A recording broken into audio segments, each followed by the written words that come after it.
often talk about cannabis these days, right? Mostly in modern terms. But what if? What if its real story is much older, much deeper than we usually imagine, like beyond the usual stuff? Could this plant hold some kind of ancient secret, something about consciousness?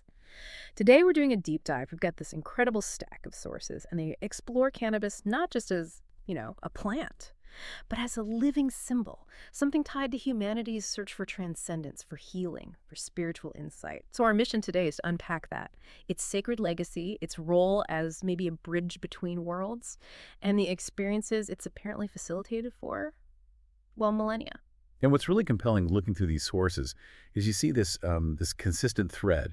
It pops up across different cultures, different times, always pointing to cannabis as a tool for unlocking consciousness. And crucially, this wasn't just casual use. It was almost always wrapped in deep intention, in ritual. We'll explore how it got woven into the fabric of all these diverse spiritual traditions. It really gives you a glimpse into a very different kind of relationship people had with plants. Yeah, that consistency, that's exactly where we should start, because our sources are pretty clear. For thousands of years, cannabis wasn't just common, it was revered. Shamans, mystics, spiritual masters, they held it in high regard. They describe it as a, quote, living symbol of humanity's quest for transcendence, healing, and self-discovery. That's pretty heavy. It's not some new age trend. Not at all. It goes way back. Yeah. And consistently, you see it described as a kind of bridge, a bridge between the physical world and the metaphysical, a way to unlock those hidden dimensions of consciousness, the stuff that's usually just outside our normal everyday perception. And the intention, like I said, was always key. It wasn't about escaping reality, but exploring it more deeply, spiritually exploring it. Okay, so let's get specific. The historical examples in these sources are just, wow. Take ancient India. In Ayurveda, it's listed as one of the 5 sacred plants, known as Vijaya, which means victory. Victory, yes, or conquest. It was seen as a protector, something warding off evil, but also a source of joy. It symbolized triumph over suffering. That really flips the script on a lot of modern ideas about it, doesn't it? It absolutely does. And if you look wider within Indian spirituality, like in the tantric traditions, it's closely linked with Shiva. Huh. The god associated with meditation, asceticism, and the ritual drinking of bang, that's cannabis leaves, and often milk. It's central to big festivals like Holi and Shivaratri. For people practicing, bang isn't just like a drink to feel good. It's a sacred medium. It's meant to help dissolve the ego, to commune with the divine. The really deep insight there is this understanding that getting beyond the self, the ego, is core to spiritual experience. And cannabis was seen as a ritual path towards that unity. Dissolving the ego. That's a powerful idea. Does that specific concept, like temporarily losing the self, pop up in other traditions the sources mention, or is it mainly the Indian context? That's a great question. It's really explicit in Tantra that focus on ego dissolution. Yeah. But you definitely see parallels elsewhere. Think about the shamanic uses. In places like Central Asia, Siberia, some cultures saw cannabis as a cosmic axis, like a pole connecting the underworld, our world, and the heavens. A cosmic axis. Wow. Yeah, and the smoke rising. That wasn't just smoke. It was an offering, a symbolic bridge between those realms. Shamans used it to go into trance states, to talk with spirits, maybe even guide souls. So the fundamental thing, the insight, is that these separate cultures, they somehow intuitively grasped that cannabis could unlock non-ordinary states, often for very specific, very profound reasons. It's pretty amazing how that thread just keeps showing up continent to continent. Our sources also mention, maybe more briefly, its use with things like ayahuasca in South America for visions, and obviously the Rastafarian tradition viewing it as the holy herb for talking with God, Yah. So, okay, we've seen this deep historical reference. The next big question coming out of these sources is how? How does cannabis actually do this? How does it facilitate these experiences? Right, that's the core of it, isn't it? The sources often describe cannabis as a liminal substance. Liminal, meaning like on the threshold. Exactly. It helps people cross that boundary, that threshold between the everyday, the mundane, and the mystical.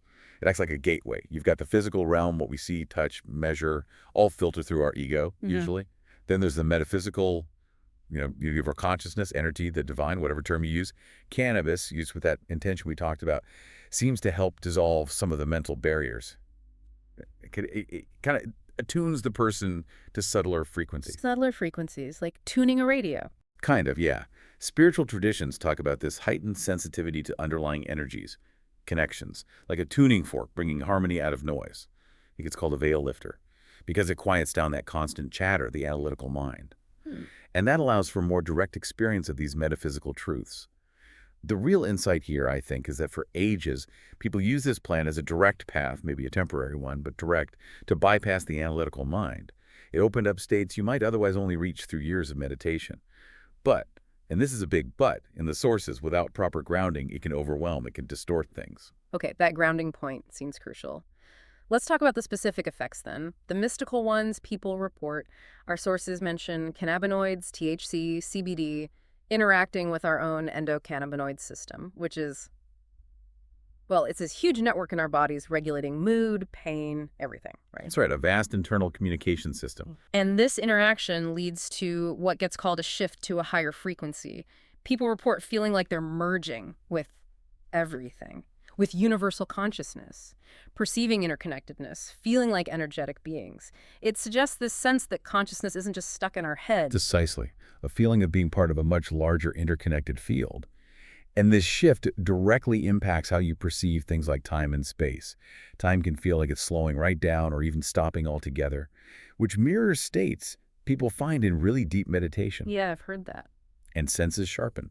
Colors seem more vivid. Sounds resonate more deeply. Ordinary things can suddenly feel sacred, like sacred encounters. It helps quiet that inner critic, that voice always judging. So it dissolves ego barriers, making space for humility, for unity.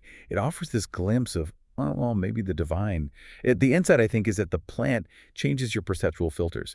You experience reality not just as separate objects, but as this living, connected feel of energy and meaning. It sounds like it could be a catalyst then for getting into meditative states. But like you said, the sources are clear. It's not a replacement for the actual work, the disciplined practice. Definitely not a shortcut. Yeah. More like a tool, potentially. A tool for focusing on the present, exploring the inner world, and they also mention its influence on the subtle body, chakras. Even Kundalini energy. That sounds like, well, something you'd need to be careful with. Extremely careful.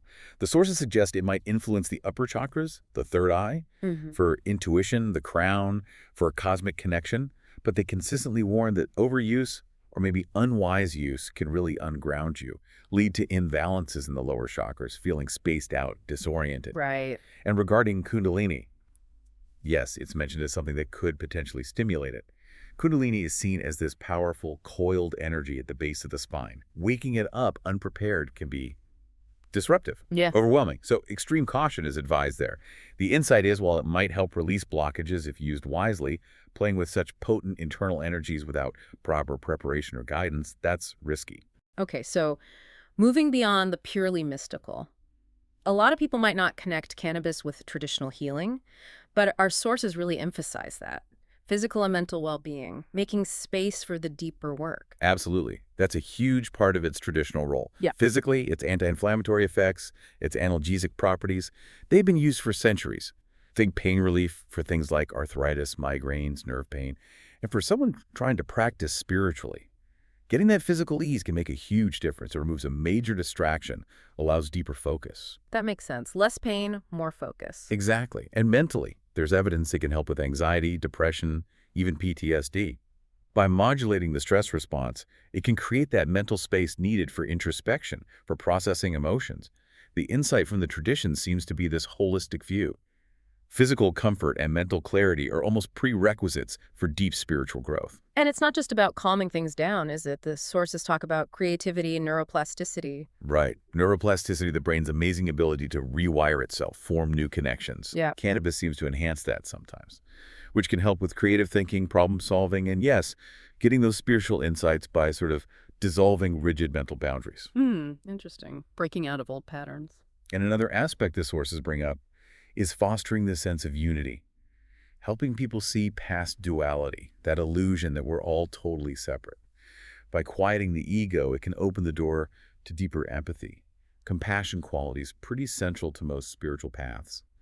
It's also mentioned as a kind of key to the subconscious, helping to unlock repressed emotions, old memories, which can lead to emotional release, catharsis. Like therapy, almost. In a way, potentially. And for many, it deepens their connection to nature, fosters this sense of ecological mindfulness, feeling part of the web of life. The overarching insight here is that cannabis in these traditional contexts wasn't just about feeling pleasant, it was about triggering profound self-examination, about existence, purpose, our place in the cosmos and nature. Okay, so we have this rich history, these profound potential experiences, the healing aspects. But then there's the flip side. What does this all mean for using it today? Because the sources are very clear. It's a double-edged sword. It's not all light and transcendence. And this is where we have to get really practical and honest about the risks. The sources definitely warn about it becoming a crutch, using it to numb discomfort, maybe delay actual healing because you're avoiding the underlying issues. Ah, the avoidance trap. Exactly. And there's a strong warning about creating an illusion of spiritual progress, sometimes called spiritual bypass. Spiritual bypassing. Right, using the nice feelings to avoid the hard work. Precisely. You use the plant's effects to feel enlightened or connected, but you don't actually do the difficult work of integrating those feelings or insights into your real life, into your behavior, your relationships. The core message is real growth needs integration, grounded integration. Otherwise, it just becomes another form of escapism.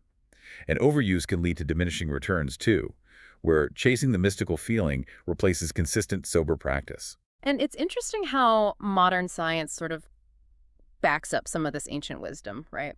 Our sources mention that science confirms it can help with things like pain, anxiety, epilepsy. Yes, the medicinal efficacy is increasingly recognized.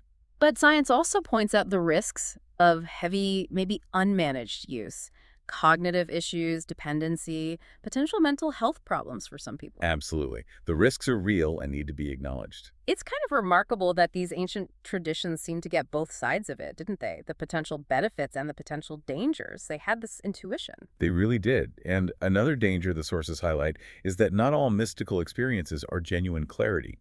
The plan can sometimes lead to what they call false revelations or spiritual mirages. Mirages, like seeing something that isn't really there. Kind of. Compelling illusions. Maybe powerful feelings that you mistake for deep insight, but they're not grounded. Authentic experiences, the text suggests, usually come with a sense of peace, humility, groundedness, clarity that lasts. An untrained mind might struggle to tell the difference between a real insight and just, a projection or a temporary high. That's why integration is so vital for discernment. Okay, so given this double-edged sword, how do you actually use it wisely? How do you navigate it? The sources really hammer home the how. It comes down to mindful use. Sacred preparation is key. Right. Before you even use it. Define a clear intention. Why are you doing this? What are you seeking or exploring? Offer gratitude, maybe to the plant itself. Incorporate sacred objects if that resonates, crystals, incense, and choose your setting carefully. Quiet, undisturbed. Minimize distractions. Set and setting, basically, but with intention layered on top. And then moderation, self-awareness. The traditions often say less is more. Less is more. I like that. A small, intentional amount can gently open the mind, allow clarity. Too much, as we've said, just leads to confusion, feeling ungrounded, maybe anxiety. The insight is that it's meant to be a subtle key, not a sledgehammer to knock down the doors of perception. Subtle key, not a sledgehammer. Got it. And then, after the experience, integration and reflection. Crucial.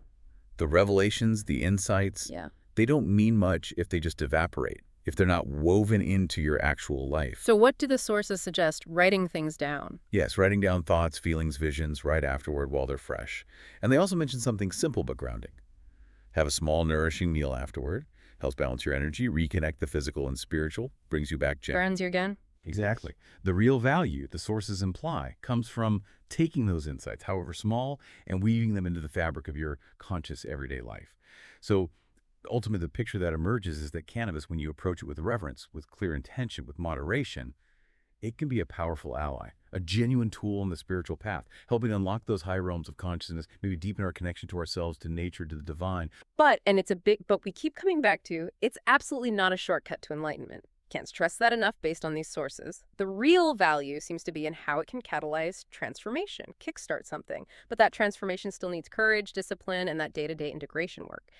Ultimately, maybe the journey with cannabis is really just a journey within. It acts like a mirror, doesn't it? Reflecting back our own deepest desires, our fears, our hopes. Like, a green messenger inviting us to wake up to our potential, to walk that path of self-discovery with humility, with wisdom, and maybe with love. So the question for you, listening, might be, what could this ancient plant, approached with real intention, have to teach you about your own inner journey?